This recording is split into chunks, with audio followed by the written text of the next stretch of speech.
Hey, yo, what's up, y'all? Y'all know what it is. It's your boy Rex Soprano in the building. DO Aviation, we are back.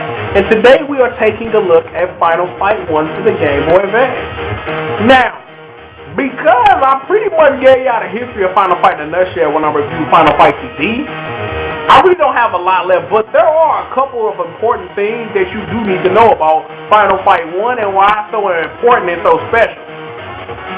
What you need to know before even walking towards this game is that this is not a port of the arcade game, but an update and remake of the Super Nintendo version. And there are a couple of context clues within the game and something else which I'll get into at the end that lets you know that this is a remake of the Super Nintendo version. Now, what this has over the Super Nintendo version, of course, 2-player support, and the addition of the industrial area, which was missing from the Super Nintendo version of Final Fight.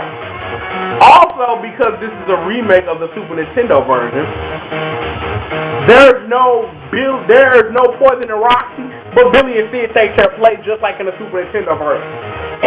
Also, what this game does is that Thrasher is renamed to an actual name, Damn, and Sodom is actually named Sodom and not Katana, which is cool. Also, this game fixes that little error where guys supposedly know Jessica before she even knows that she exists. Oh yeah, in the Japanese version, she's wearing that slinky little bra. I just figured you might want to know that information just in case. Now, I think that's about it. I think that's everything. Let's just go over everything real quick. Told you guys that this is an amalgamation of the arcade version and the Super Nintendo version.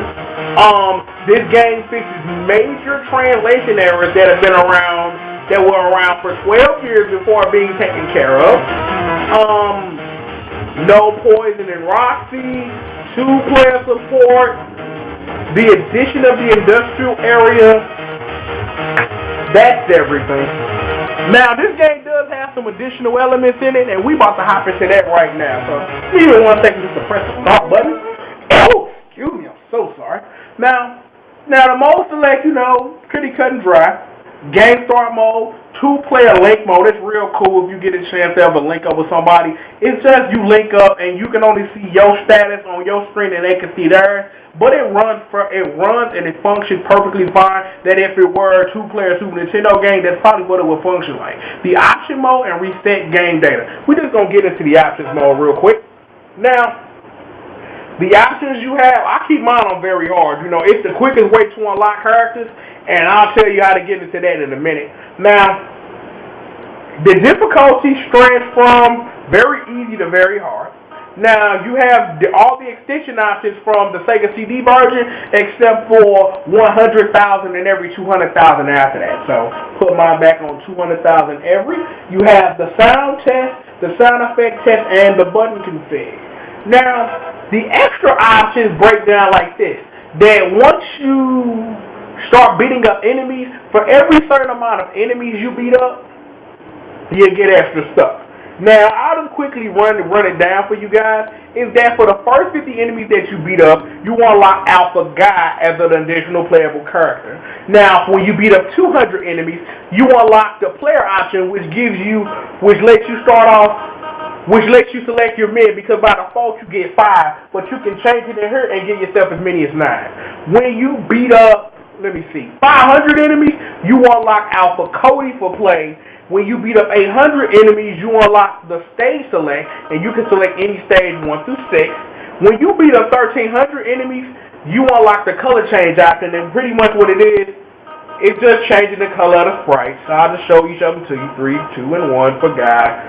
Hagar, 3, 2, 1, What's up with this teal, man? That's is that turquoise or was that teal? I don't know, but that's ugly on him, real talk. I shouldn't really be speaking about that, but that's an ugly color. Now, y'all just show you all the colors, the major colors from Street Fighter Alpha. That's the purple joint, see? Purple, see? Look like a thing of great Kool-Aid, but it's the purple, baby. And that's about it.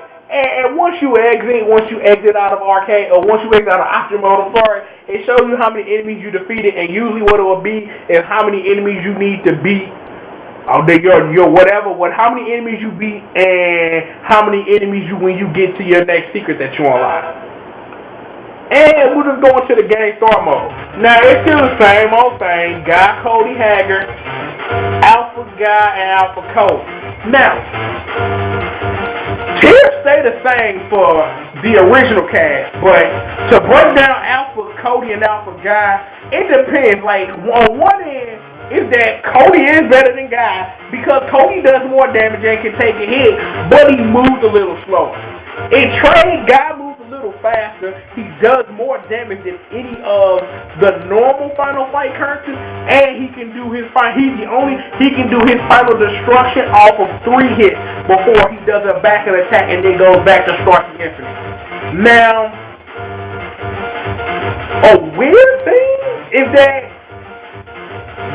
Street Fighter Alpha 3 was on Game Boy Advance, and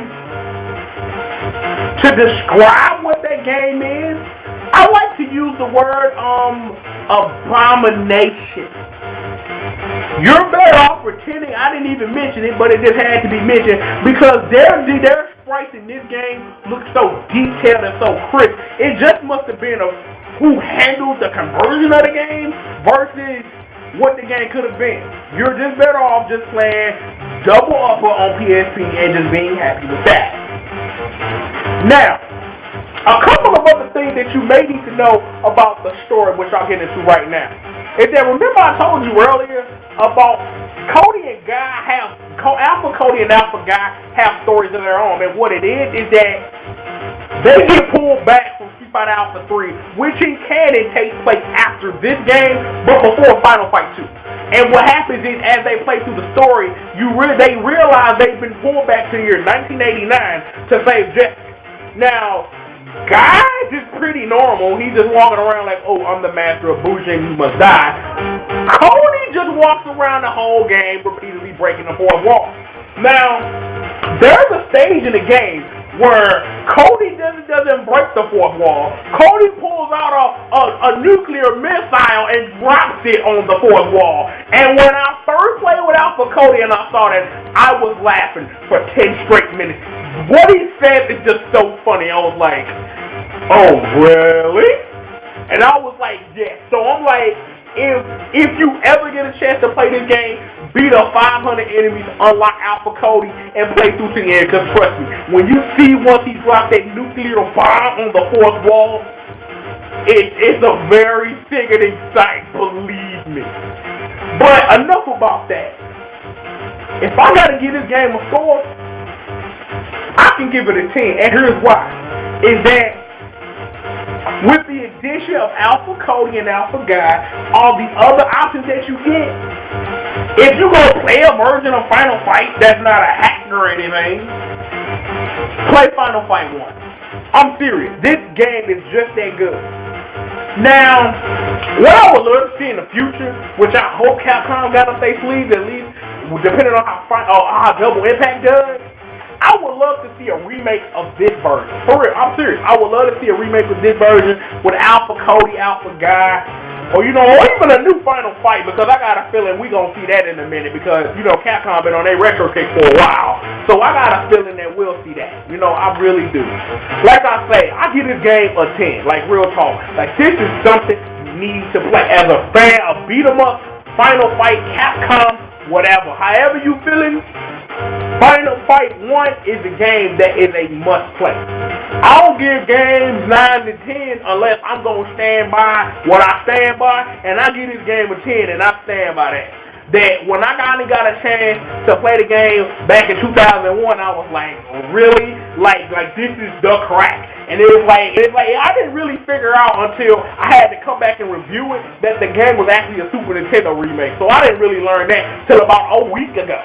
So I'm always learning new things about these games that I never noticed before, and I'm really hoping that I'm helping you guys notice this stuff that y'all not picking up on, because hey, that's my job.